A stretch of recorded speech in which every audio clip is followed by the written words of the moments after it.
Good afternoon, everyone, and welcome back to the Systems and Sustainability Echo. My name is Shreya Prasanna, and I will be facilitating our discussion today. Some housekeeping before we get started. These sessions are enabled for live closed captioning. If you would like to view closed captioning for this session, please navigate to the bottom of your Zoom window and select the Show Captions option. If you're having trouble accessing this, please chat Echo IT. We are recording these sessions for later distribution through the BWell YouTube channel. Any info you put in the chat will not be shared in the recording. As always, please stay muted unless you're speaking, and we do encourage you to speak. If you've joined by computer, your mute button is at the bottom left of your Zoom controls. If you're on the phone, just press *6. We encourage everyone to join by video for the discussion portion of our session. That said, we are happy you're just here to learn alongside us, irrespective of how you show up.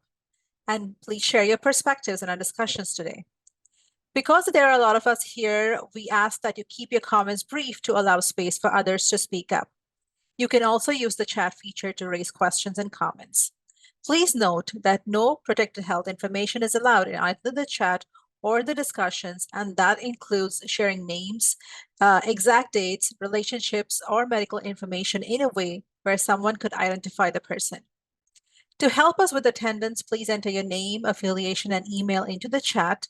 We appreciate your support in helping us fully capture this record. To all the BWell Texas providers, please make sure that you identify yourselves during this session, or if you're joining via phone, please email your phone number and name to bwelltx@ythska.edu. Towards the end of the session, we will send out a link to an evaluation survey. Please fill it out to be entered into a drawing for a $30 Walmart gift card, and also to give us some feedback on ways to improve these sessions. Our didactic today is about ethical quandaries, regulations, laws, and rule changes, and will be presented by Doctors Cathy Hudgins and Lesley Manson. Following that, we will have some announcements and then hear a systems case from our learning community. As always, I encourage you all to share your questions, feedback, and guidance for the questions raised by a case presenter today.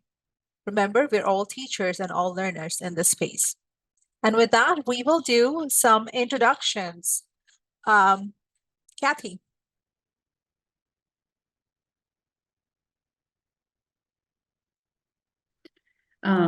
Hi there, everyone. I'm Cathy Hudgins. I am an integrated care consultant. I put primary care and behavioral health and substance use together. And I've been doing this for almost 2 decades, and I'm delighted to be here with you. Thank you so much for joining us, Matt. Hi, folks. I'm Matt Rose. It's great to be with you today. I'm a consultant. I work in the areas of quality improvement and implementation across the health and human service spectrum. Background is in clinical social work and governmental planning, and happy to join you. Thank you so much. Lesley. Hi, everyone. Great to be here today as well. I am a licensed clinical psychologist, have been for about 20 years, and my specialty area is working within integrated healthcare systems and really building sustainable teams, including substance use providers, behavioral health providers, and other types of community health workers, all streamlined together. So that's a little bit about my background. So thank you, everybody. Thank you so much for joining us. Richard Dias. Good afternoon. My name is Richard Diaz. I'm from the Center for Healthcare Services, the supervisor for the outreach team.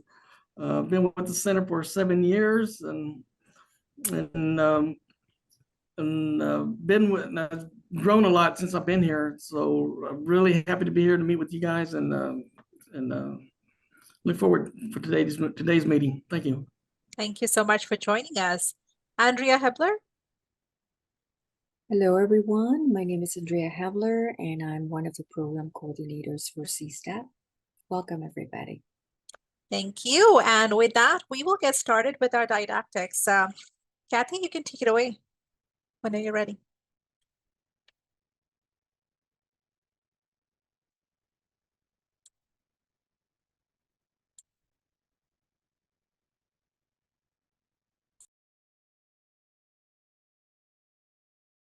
All right, can you all see that? Are we good? All right, great. Let me just move this over a little bit. Okay, well, hello, everyone. Today we are going to be talking about, oh my goodness, laws, regulations, and other guidelines that have been changed recently and how that will affect your operations and your clinical work. We think we've already talked about there are no disclosures that me or Lesley have to disclose about any relationships, and the views and opinions expressed by the participants and speakers are solely ours and do not reflect UT Health San Antonio. Our learning objectives to really help you and hopefully at the end describe 2 recent legal, regulatory, or other guidance changes that really affect your policies, your treatment, or your practice. Really kind of go through a little bit about how the Cures Act, even though it was enacted a couple of years ago, has started, the impact of that has started to really emerge. And then the ethical implications of these changes and how to mitigate the negative impacts. But we're really going to focus on 42 CFR Part 2 and HIPAA changes as well.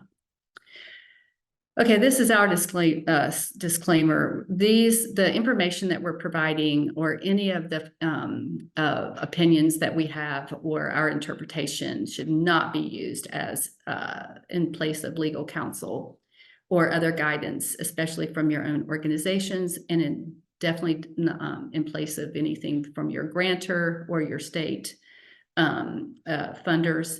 And,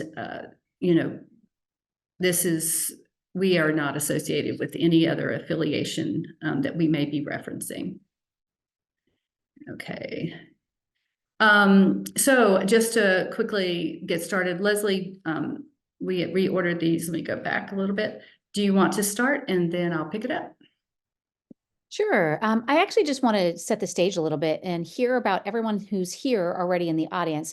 How many of you are doing HIPAA training every year? So just kind of maybe show of hands, I'm looking through, or put it in the chat box. Okay, yeah, a lot of you. So I see there's a lot of cameras are off as well. So I think many people probably hopefully know who your HIPAA security officer is, and you may actually be that HIPAA security officer. So just kind of setting the stage also, I want to see how many of you do training every year related to your state regulations, rules, policies, especially for substance use facilities. So just kind of checking in related to that. Okay, so I see folks from Be Well saying, yep, we do. And I'm just going through, and a few other people saying yes. Great.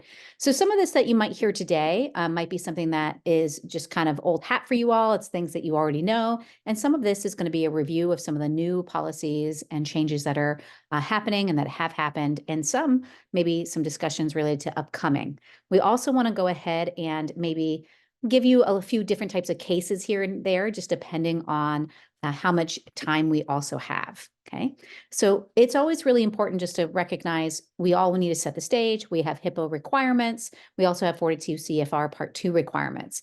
In addition, you all have your state laws, statutes, regulations that are there. Sometimes those will be different, right? And so that's where we always have to defer to what's going to be the highest security for our patients and what's happening for them. There's also legal requirements where folks have to do ongoing training, and that's usually typically yearly. Okay. And then there's also different types of laws, policies, and regulations that are related to our ethical guilds. So sometimes that can be in conflict too, depending on who you have at your workplace and who's working with you. In addition, your agency will develop organizational wide policies, specifically on things like open notes and other types of pieces that we're going to be talking about today. Next slide.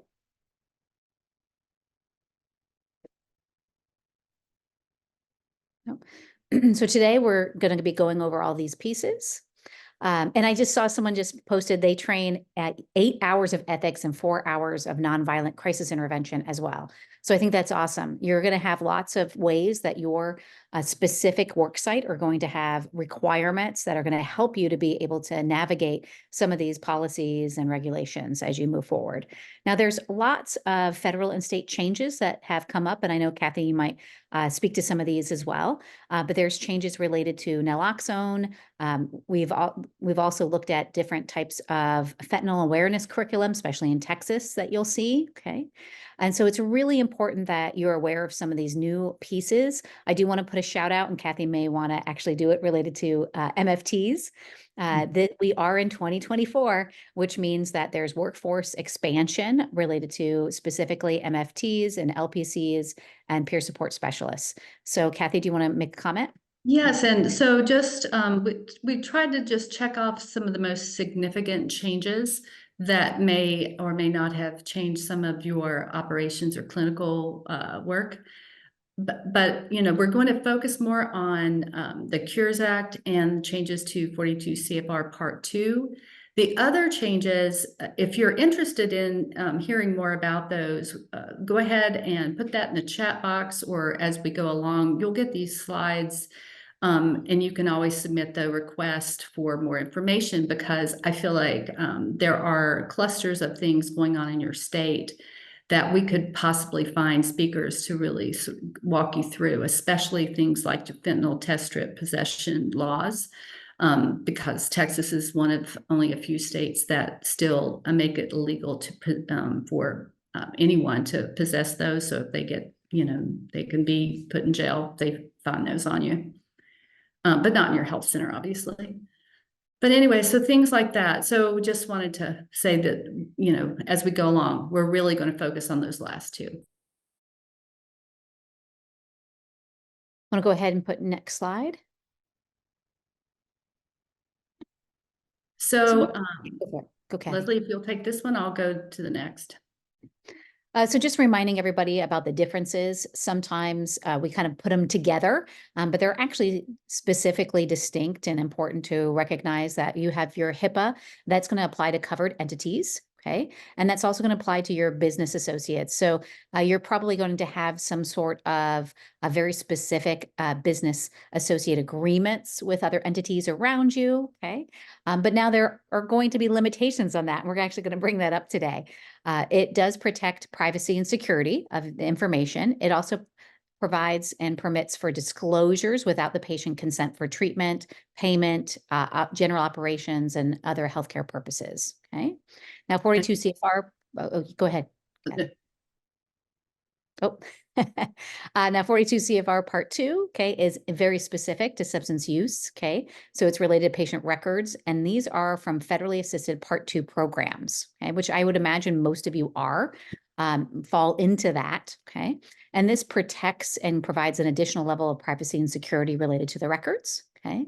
And this really is about really promoting really seeking out treatment and reducing stigma. And it was created due to a long history of inappropriate disclosures and traumatic events that happened in the United States, really to help cover that and help encourage more movement. Thanks, Liz. I'll take it. All right, so just some facts that I feel like really relate more to substance use treatment providers. And anybody in the community working with folks who are experiencing addiction. A lot of people really do not realize that healthcare providers can share and discuss health information with family, friends, or other individuals who are directly involved in their patient's care. So that is the HIPAA baseline. And as we know, 42 CFR, which we're going to talk about that in a second, but if you're a program, then you know, it increases that restriction on that exchange. But in healthcare in general, which is something hard for behavioral health folks when we start entering in integration within the healthcare system, it's hard for us to sort of wrap our head around the fact that, you know, the medical system can do that without, you know, consent and all of the things that we do in behavioral health. And then, you know, written permission isn't required from the patient in order to communicate this information with patients. So even further, in an emergency, providers can use their own judgment. And this is even for patients who are covered by the substance use disorder restrictions, they can decide when to communicate with family and friends.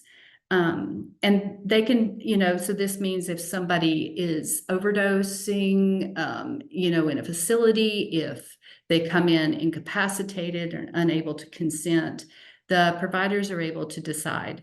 And then a patient and their representative can obtain a copy of the medical record. So this is very difficult, especially with patients who have abuse in the home or in legal proceedings with a spouse. The spouse, unless it's designated as do not disclose, and this is just general HIPAA.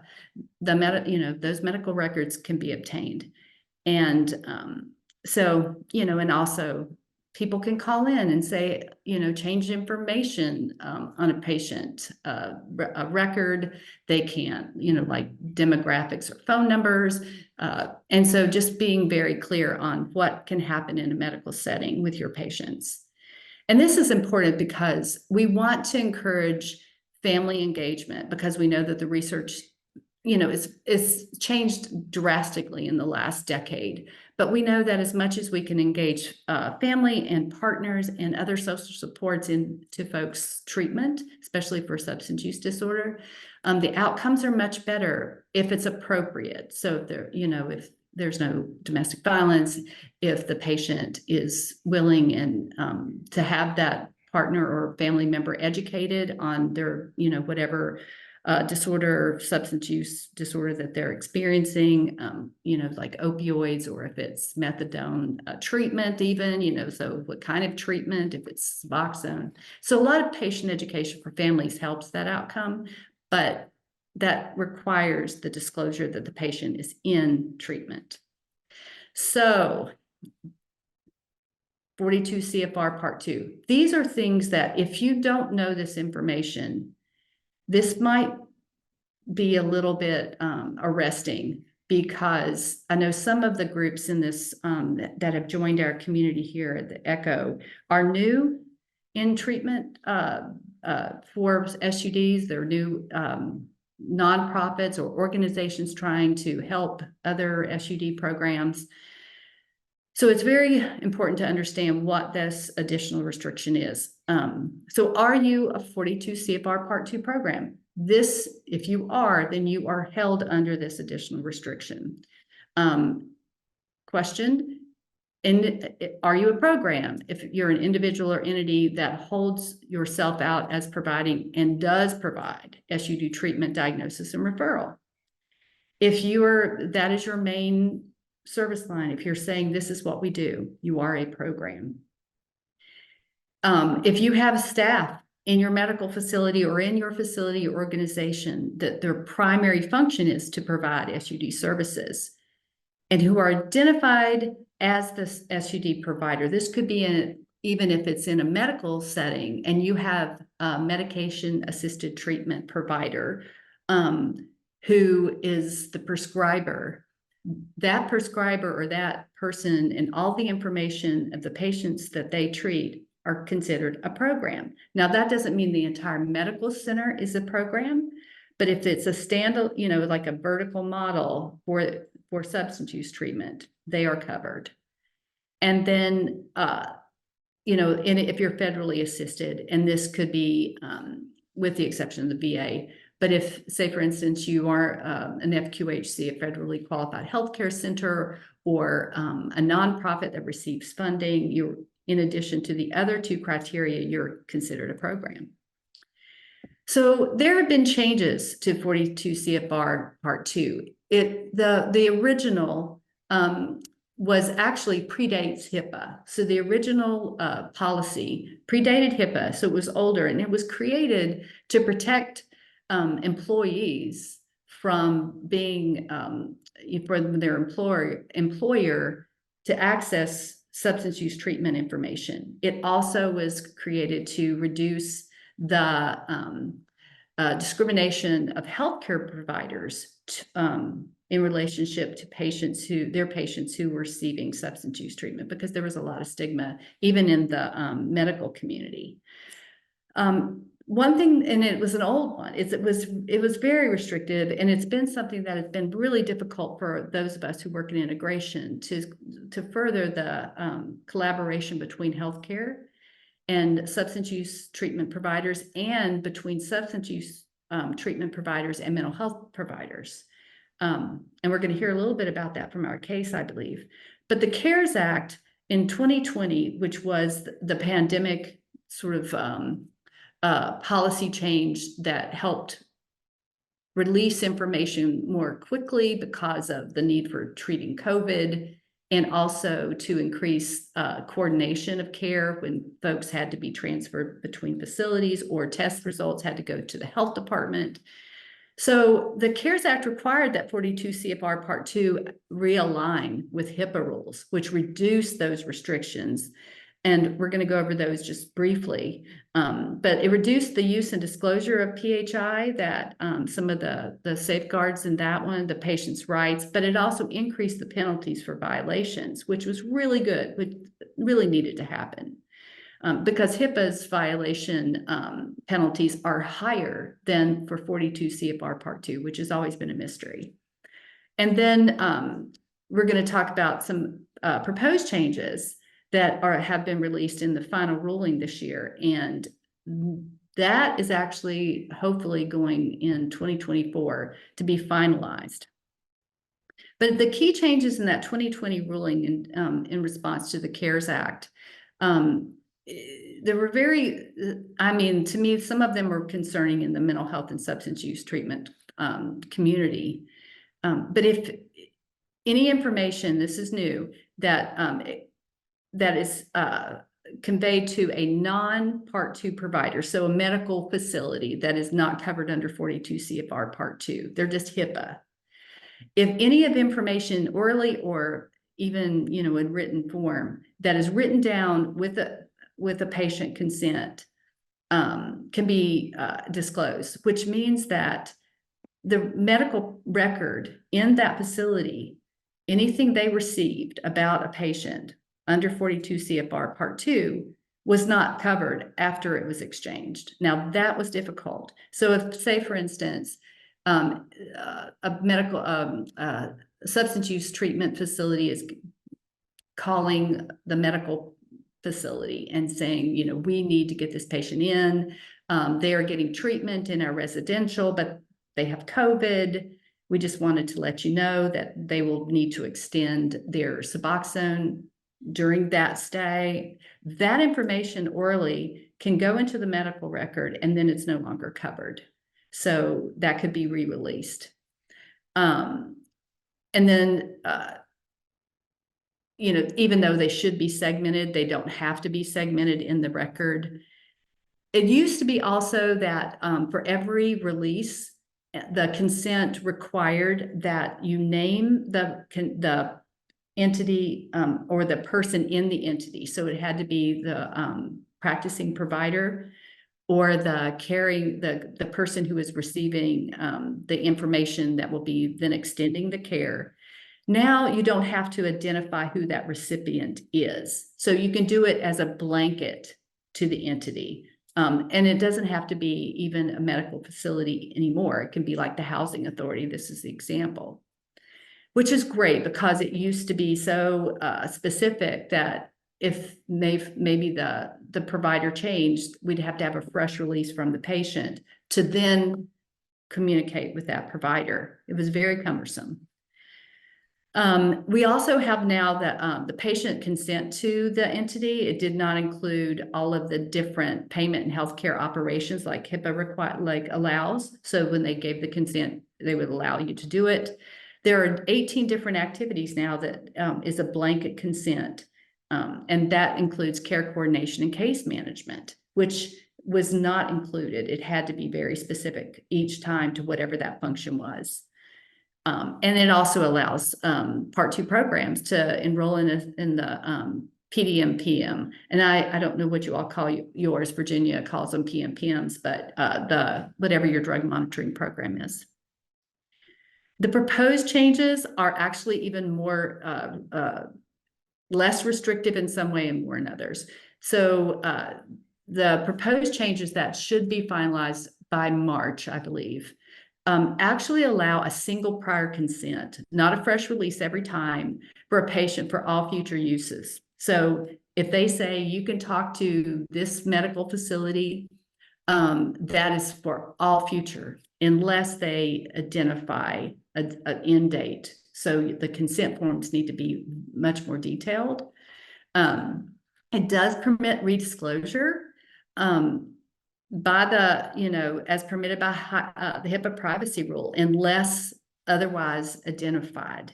So this means that those, HIPAA exchange policies would apply.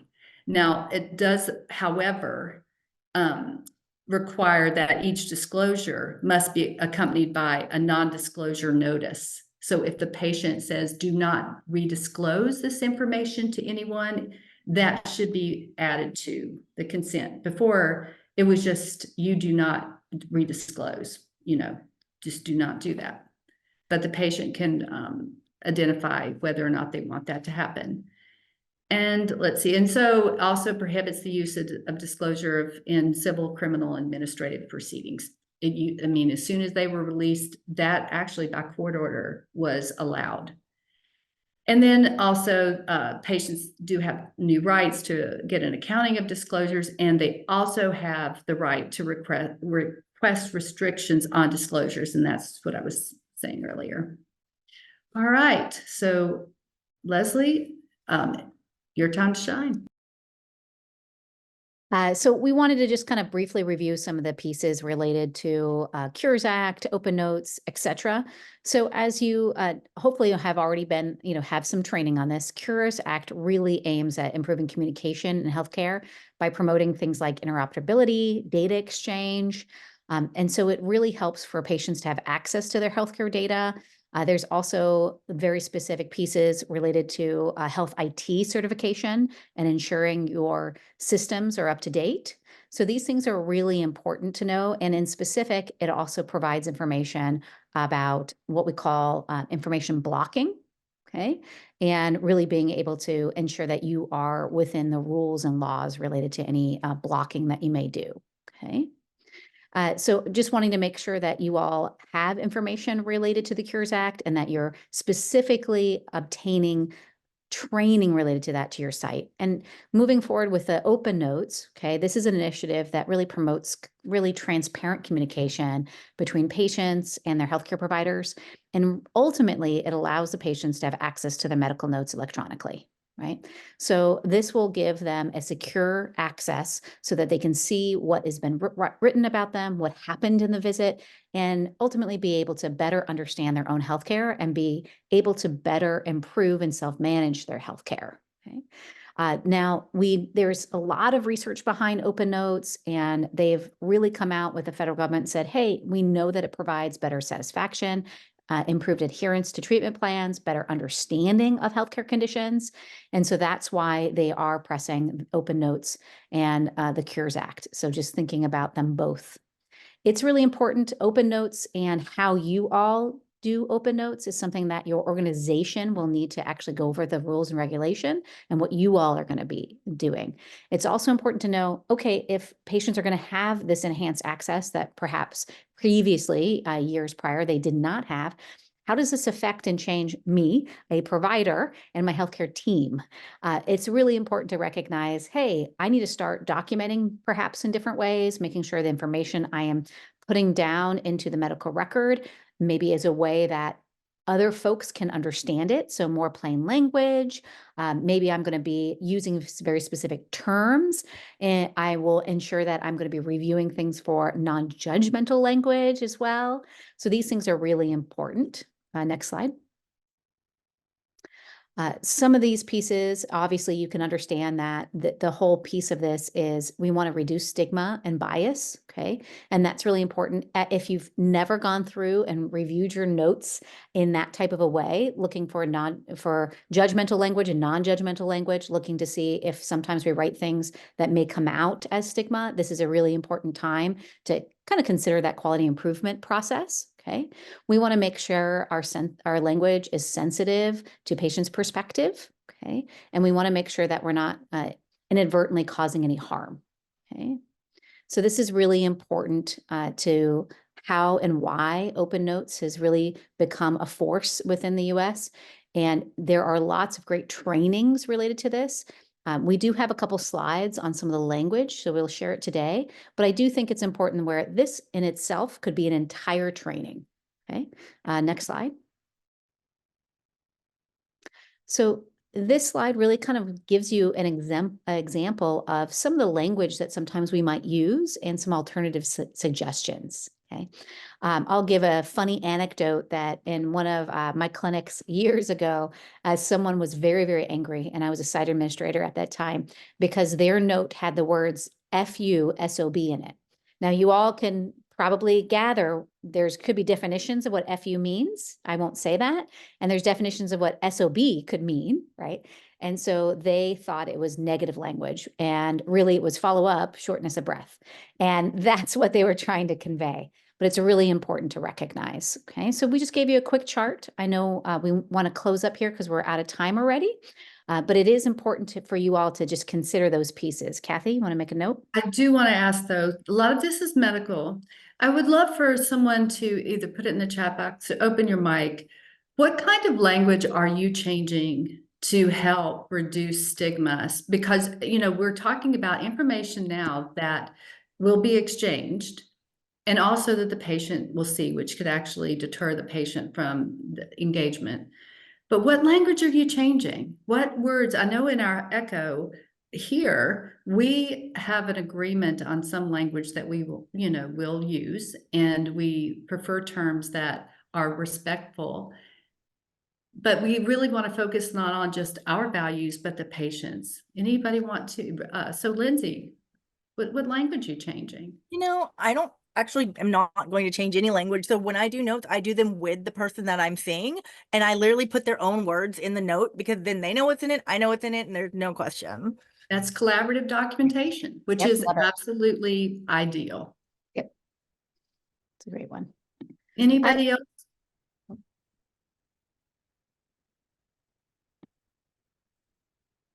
Sorry, because I know we need to close up. I will let everybody know, I'm going to drop a inclusive language guide into the chat box that you can download if you're interested. It's just one from the APA that's available, but there are many out there just for consideration.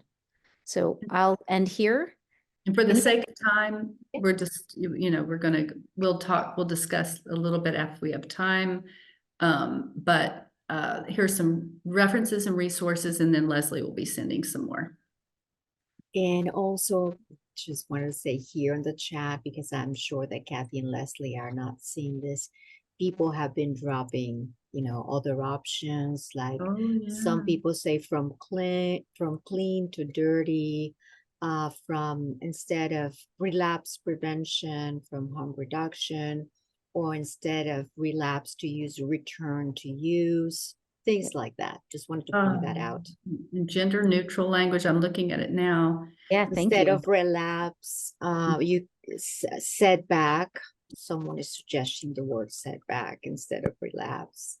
It would be great for this group to maybe start a guide. I know that there is some language that is preferred with this group, but if we could maybe crowdsource our own guide of language as a value for this community would be amazing. Okay, so I'm going to stop sharing. Thank you all so much for listening. I know that was a lot, but the resources will give you this. Actually, one of them is a SAMHSA guide to the facts of the proposed changes. And then there's a really good slideshow from a law firm that has done a lot of analysis on the changes. I do want to say that there's actually some proposed changes to HIPAA that are coming up that could be put in place this year. And when these things do come back up and are finalized, we may come back and do another review.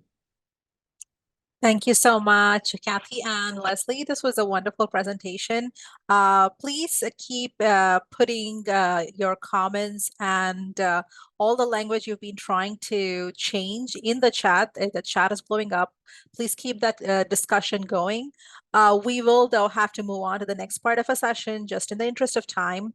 Thank you again for this wonderful presentation. And Karen, if you could please bring up the announcements from the BBEL program. Thank you so much. So to claim today's CME credits for today's session, please text attend 1009-5279 to 844-502-1338. You need to text by midnight tonight to receive the CME credit. Next slide, please. Do you have a difficult case that you or your team have encountered? CSTAT offers you the opportunity to present any challenge your organization is encountering and receive feedback from our hub of experts and the broader learning community. There is no need to prepare a formal presentation. We will be giving you a case form to fill out to assist with your case. Please email us at cstat@utisca.edu. Next slide. The 2024 Texas Substance Use Symposium is officially open for registration. This free event will feature complimentary continuing education credits, interactive panel discussions, and professional networking with national and Texas-based substance use disorder experts. The in-person tickets are all sold out, but the virtual registration is still open. So please go ahead and register today. Texas is also open to sponsors and exhibitors. To learn more on how to become a sponsor or to register today, please visit texas.org. Next slide. Join CSTAT and the Texas Health and Human Services for an 8-part webinar series to explore the intersection between behavioral health, substance use disorder, and COVID-19. Our inaugural session, Preparing for the Triple Threat, Rising Rates of RSV, COVID, and Flu, is on Friday, February 2nd. You can register for this free session and the upcoming webinars by visiting our website, and we'll also drop the link in the chat. Next slide. And finally, please to join us at our next session. This will be on Thursday, February 2nd. We have an interesting session lined up. And with that, we will move on to a case presentation. Richard Diaz will be presenting our case today. Richard works with an LMHA that provides SUD crisis and community response and primary care services. Richard, please tell us a little bit about your organization and your role, and what are some of the challenges that your organization is currently facing? Okay, thank you. With our organization, it's a large organization that does a lot when it comes to both substance abuse and mental health, including children. So we do both adult and children. But for the outreach department, we focus people that are not yet in services. We go out into the community and we try to work with them to address recovery, address treatment options, and anything unmet need that they're seeking. That could be either substance abuse, mental health, medical, housing, just basically anything on almost everything that they're looking for. With our team, real quickly, we do a lot of harm reduction, excluding the needle exchange program. We provide snacks, wound care, feminine hygiene kits, including pet food. We distribute out blankets, socks, Narcan. We do HIV testing, Hep C testing, and we're currently working on syphilis testing as well. So our team is it's not very big, but we're doing big practices that I guess it takes that our team really has our hands in both substance use and mental health side. And what brings us to this case today is that one of our services that we provide is transportation services to their substance abuse appointments or their mental health. And we got a referral from this agency requesting to transport this client to Alice, Texas, to a rehabilitation treatment center, which, you know, that's what a lot of our referrals come from. However, it was a red flag to me that they wanted us to transport this person straight from crisis after they went through a crisis, straight from crisis, and send that person, transport them to rehab. And I spoke to the person, one of the people that were connected with this referral, and stated, would you think it would be best that that person would have seen their provider or their prescriber to, after experience a crisis, to review their mental health, review their new medications, if there were new medications, before they went to rehabilitation. And long story short, this person stated that this person has been screened for studies, he's eligible, he's ready to go, and that he needed to go to treatment. And I understood that, I respected that. At the same time, the concern that I had was he's coming from crisis. Now, I'm sure that he didn't explain a lot what was going on in the background. And I didn't know a lot from the person's background because there were other people involved, like the hospital social workers and other care managers from different agencies. And so it was it would have been difficult to get history of his mental health. The only thing I knew that it was schizoaffective. That's all I knew. So it was a SMI, which is a serious mental illness. And my concern was, is it the best practice to transport somebody coming from a crisis without being seen by a prescriber and skipping that process and going straight to treatment? That was my dilemma.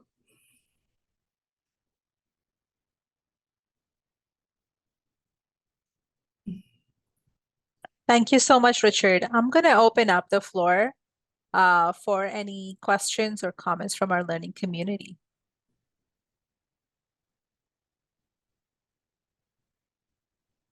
I see a comment here from Matt.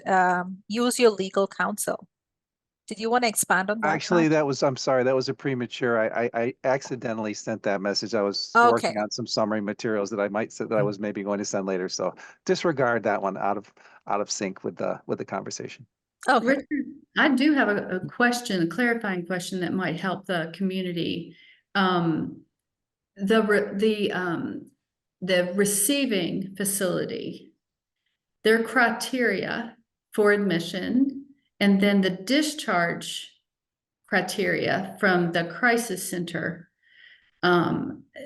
So it sounds like you felt like you had to determine the safety of transport, but it seems like those two entities would establish the liability is on them. So they're just establishing that it is safe for this person to leave. They call you.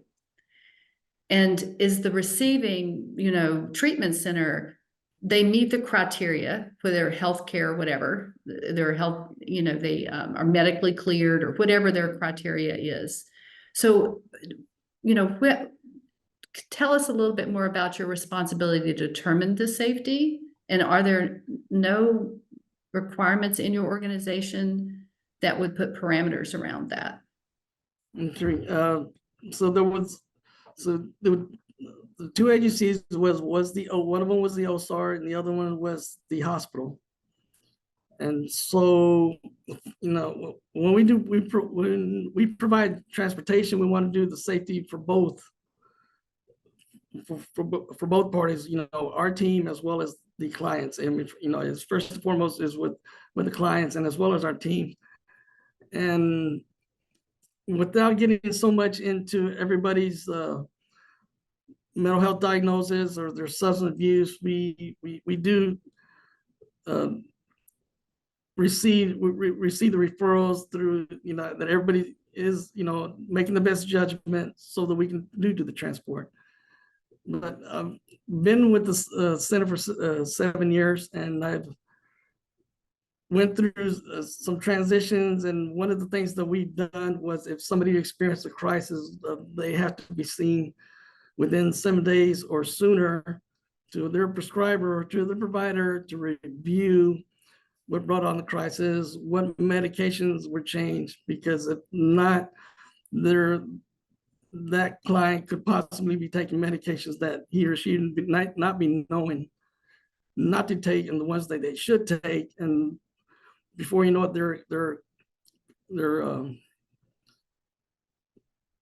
they have all these medications that they're collecting, and they're not sure which ones to take. So we, as a care manager, which I'm not a care manager, was before, is to review those medications, especially after a crisis episode.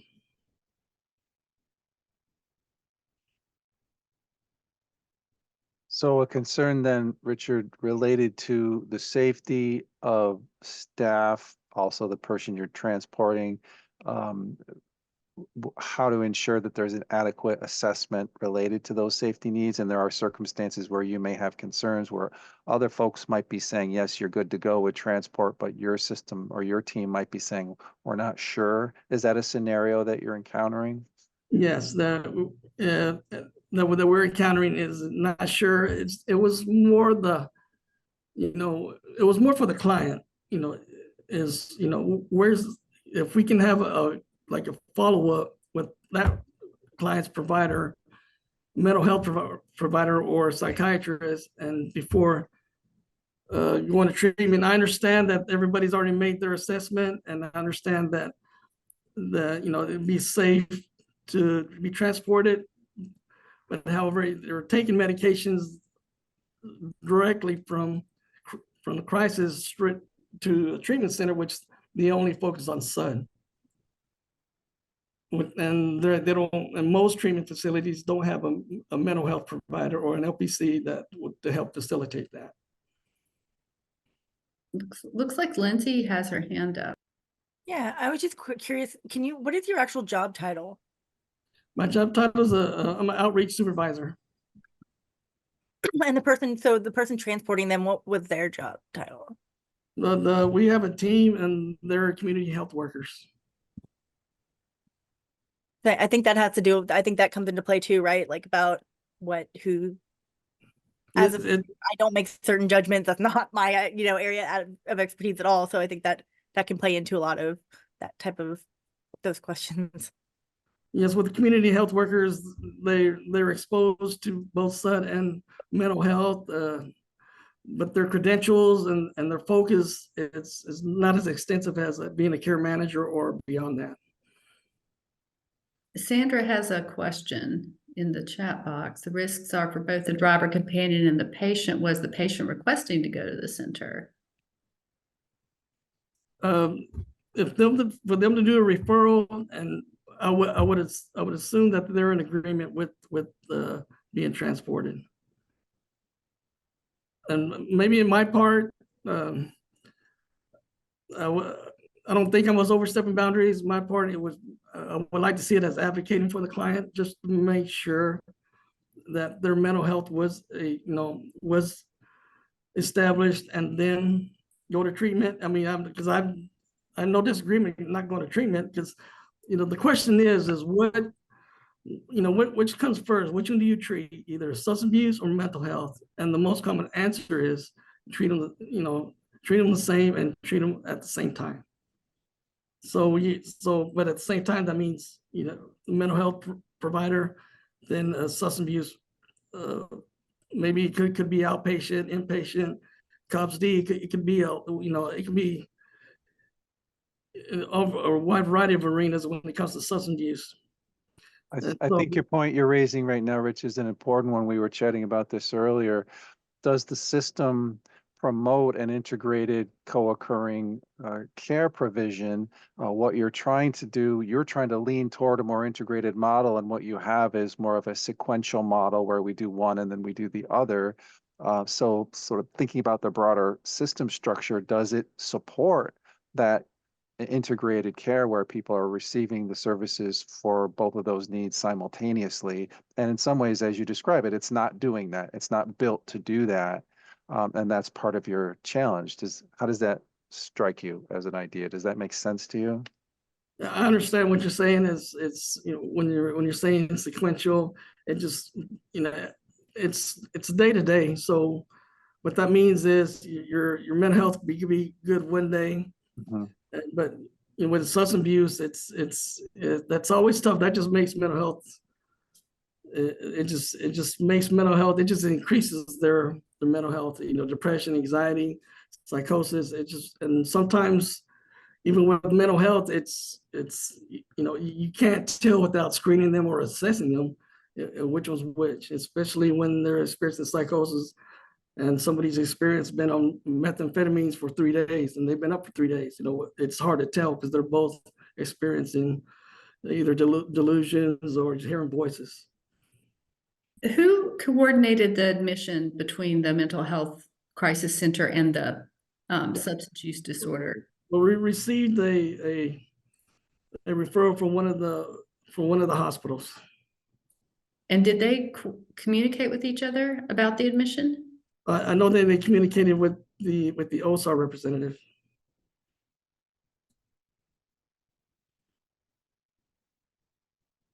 Maybe it's my background that it's to I know it's tough when it comes to both substance abuse and mental health. I know it is.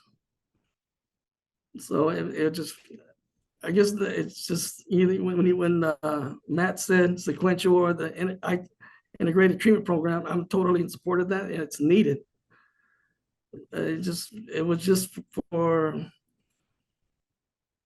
to send the client straight to rehabilitation without, I don't know. We're just assuming does the provider know that? It's just a lot. And then you're asking, what was their substance abuse history? What is their mental health history? Then one person is trying to get both information. And I know, and you got HIPAA and the CFR.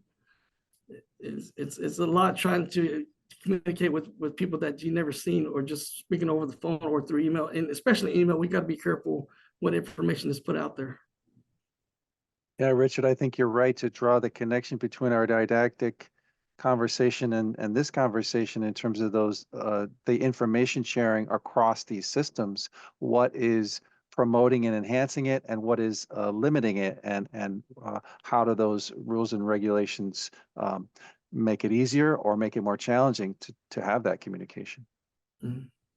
I'm wondering, I put a comment in the chat box, but I'm wondering if folks here today in this community have specific rules and regulations at your site that might help provide examples of this to be implemented. So I'm wondering if anybody has any of that they'd like to share.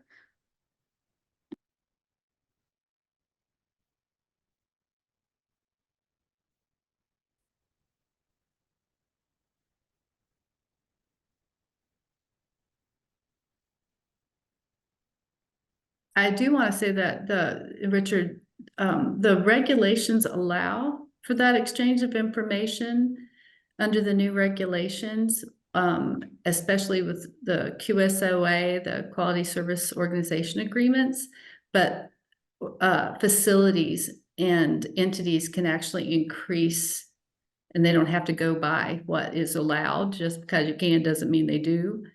They can increase based on risk, avoidance or whatever they do. So even though care coordination and case management exchange of information is now allowed, some organizations are still abiding by the old rules of restriction and exchange, or they've just added their own restrictions. So, it'd be great for your leadership of your organization to maybe track that one case to see where the disconnects were between the systems and why. Yes, and I agree with you. And this discussion is going to be continuing. However, it's not just point fingers. It's so we can have a better outcome. The long story short is the other transportation needs were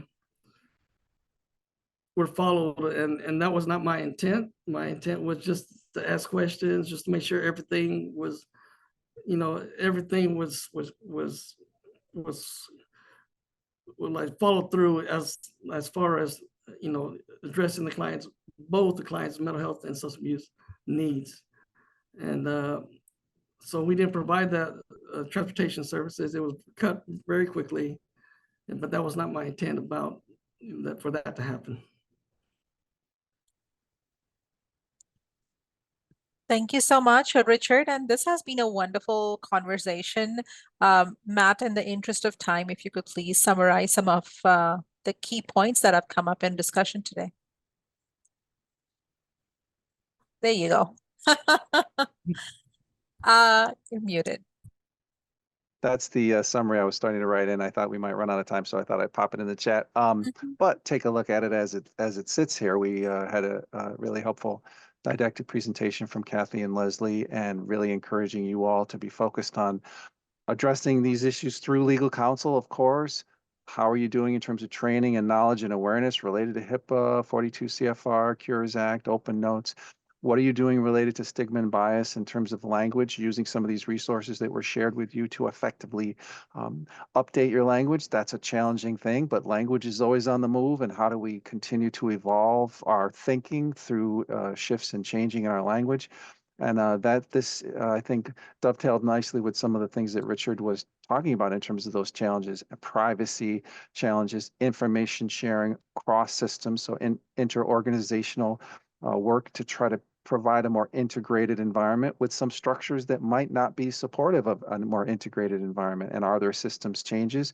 And how do these rules apply to some of those efforts to try to ensure quality care that is integrated, that ensures the safety for everyone, which was Richard's really strong and clear agenda. So thank you, Richard, for sharing with us, and thank you all for participating today. Thank you so much, Matt, for that quick summary. And thank you all for joining us today. As a reminder, please, we will be resharing the link for the survey in the chat. But thank you all again for joining today's ECHO. If you would like to present a case, please email us at cstat@utisca.edu. Our next session will be on Thursday, February 22nd. Thank you and have a wonderful rest of your day.